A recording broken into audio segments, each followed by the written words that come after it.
Big time fight coming up this weekend at strawweight. We have Amanda Lemos, that's the nickname over on Tapology, but not necessarily on the UFC site, taking on Overkill, Angela Hill. And listen, for Amanda Lemos to be this late in her career at 34, to be not necessarily weathered because of long periods of inactivity, it's been insane. Because she shares something in common with Angela Hill. Both of these women have had to reinvent themselves throughout their careers. For Angela Hill, it was losing in her first stint in the UFC, going back to Invicta, winning, and then ending back up in the UFC, where all of a sudden, you're almost a walking highlight reel. She's become a star. I mean, she has a great Instagram game. She's been featured on the UFC panels in the past. Multiple main events. She's had multiple main events. And the other thing for Angela Hill, in a couple of weeks, she has, well, in about 3 weeks. No, it really isn't about 2-3 weeks. She'll be celebrating her 37th birthday. So we up here at Fight Night Picks in Canada, we're going to have a Timbit for you, Matt. I have a 20 pick. I'm going to pop out a Timbit. We're going to talk about this fight and have a little bit of fun. We're not sponsored.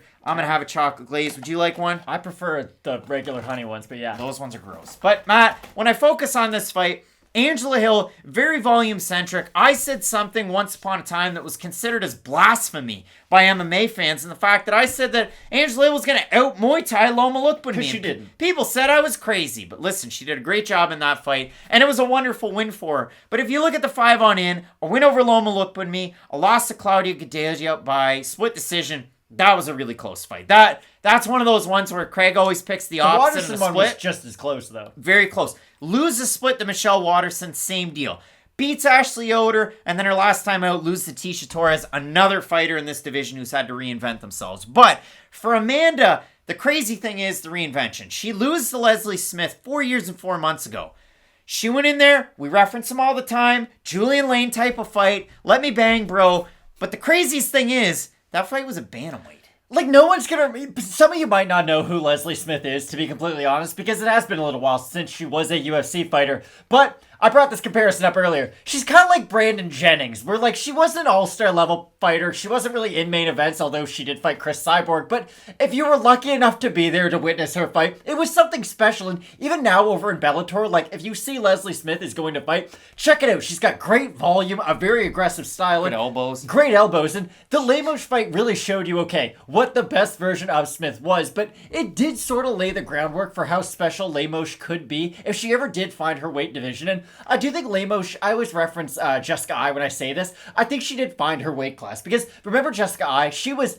And this is me being nice. She was not a very good bantamweight. I think that's fair to say. She was on a lengthy losing streak, makes the move down to 125. And listen, no matter what you think of Jessica Ai, she's definitely been a better fighter down at this weight class because, hey, now I'm fighting people who are more my size. I'm not constantly punching up in my weight. And for Lemos, it was okay. I have great power. I've got great knockout ability, but I'm fighting people bigger than me. So it's not going to get the chance to really showcase as it would when I'm fighting people my own size.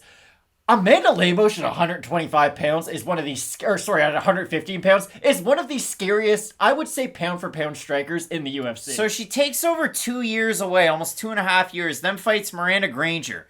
From 135 to 115, in this move, it's been insane. So she beats Granger by submission, she beats Mizuki Inoue in a bit of a weird fight, and I gotta say this, Mizuki Inoue is one of those fighters like Kevin Lee. Everything's there, and I hear about everything. I just haven't seen it in the UFC. And so for Mizuki... So wait, is it now Mizuki Inoue future champ? One day, maybe. She beats Lavinia Souza, the Brazilian gangsta. Now, that's before Brazilian gangsta, the allure, was totally gone after the Randa Marcos fight. In that fight, she stole her soul. She walked her down, and she knocked her done. Had no respect for Souza's striking whatsoever. Knocked her done. That's going to be a new Fight Night Picks thing. We're going to put it on shirts, and it's going to look weird. And then her last time out, she fights Montserrat Conejo, and that fight wasn't even close. It was a bit of an early stoppage, to be completely fair, but you could tell where the fight was going. I do think that has to be said. Like, Montserrat was very upset with the stoppage. It wasn't the worst one I've ever seen, but it does show you what Lemos, or what kind of power she has. So here's the thing. Do you fall all the way in love with Lemos' power? Do you love the volume striking and the well-roundedness of Angela Hill? And by the way, here's the craziest thing. You might be thinking about this. You might be watching the beautiful graphics that pop up that are put together by the team.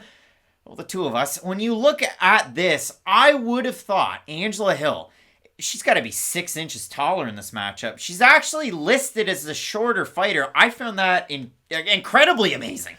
It's just because you have a bantamweight moving down to strawweight, where normally Angela Hill is the bigger fighter in her weight division, and that's why I do favor Lemos so much this week and sort of cat out of the bag. I know often when you have someone who's a -3, -400 favorite, we like to say, oh, well, the odds should probably be a lot closer. But this is my big issue with this fight, because I do agree with a lot of what you said. Angela Hill is an extremely skilled fighter who's had very close fights with some of the best fighters in this division. But she always stands at the exact same range from her opponent, and it's at that kickboxing range where she does have a bit of an open stance. I understand she'll go to the clinch every now and then, but that's a lot after her opponent engages. And my issue in this fight is that if you're standing there with your lead leg right out there, Lemos is going to chop that off. And she's a fighter who will. She has synergy with her strikes. Lemos will start at your leg, then go to your body, and then take out your head. She has that sort of striking IQ that you look for when you're not just talking about how great of a striker they are, they can actually set things up. And that's why I do think Lemos is kind of deservingly such a big favorite. I mean, you look at this one, Angela Hill's never lost by knockout in her career, and you look at the odds for this one, Lemos coming in -260 favorite. She's now a -392 over on Best Fight Odds, the average on Monday night.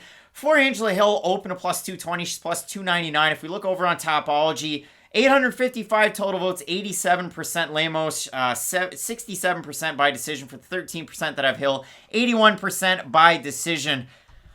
I gotta say this. I don't know about the odds. I mean, I think the hype's there for Lemos. It's just, I don't think she's going to knock out Angela Hill. And with Hill's volume, I have some reservations about taking Lemos, especially around a -400 favorite. I think it's silly. I just don't think Hill's going to get the chance to really set anything up in this fight. I truly don't, because she is so heavily reliant on her volume to win fights. And we've seen Lemos. If you don't have power, she doesn't respect what's coming back her way, and she will walk through whatever you're throwing your way just so she can land her own power shots. So for Hill, I don't know what Hill can do to get Lemos off of her and just her aggressiveness off her. So maybe you don't think Lemos can win by knockout. I still think Lemos is going to be the aggressive one landing power shots. And even if Hill is able to get some volume off, it's going to keep her in the pocket, which is by far the most dangerous place for her. So I really do like Lemos in the overall progression of her game. I think if she can stay dedicated to the leg kick early, it's going to take away some of that volume from Angela Hill, and it'll set up the big power shots later. I know Hill looked good,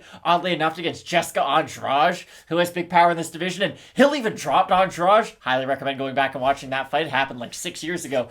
So we have seen her in there with heavy-handed power strikers. I just think this is a little bit different. I think Lemos does have that fighting IQ to where she's going to feel what Hill's throwing her way, have no respect for it, and try to march her down. I have Amanda Lemos, but I am on the fence. So when it comes to a -400 favorite, that's not where you want to be. So for me, pop and popcorn, you're a goofball if you're putting Amanda Lemos on a parlay. Oh yeah, don't bet on it, but I still feel quite comfortable that she will win. Yeah, this is for the picks and it's for the trophy. So Matt, I absolutely am intrigued by this fight, especially where it stands in this division, both of us with the Brazilian Lemos here, and I can't wait for our other two fights. Wonder Boy taking on Bilal Muhammad, and in the main event, you have Derek Lewis and Chris Daukaus. You're not going to want to miss. Keep it locked in with Fight Night Picks, we always say. Let's get into it.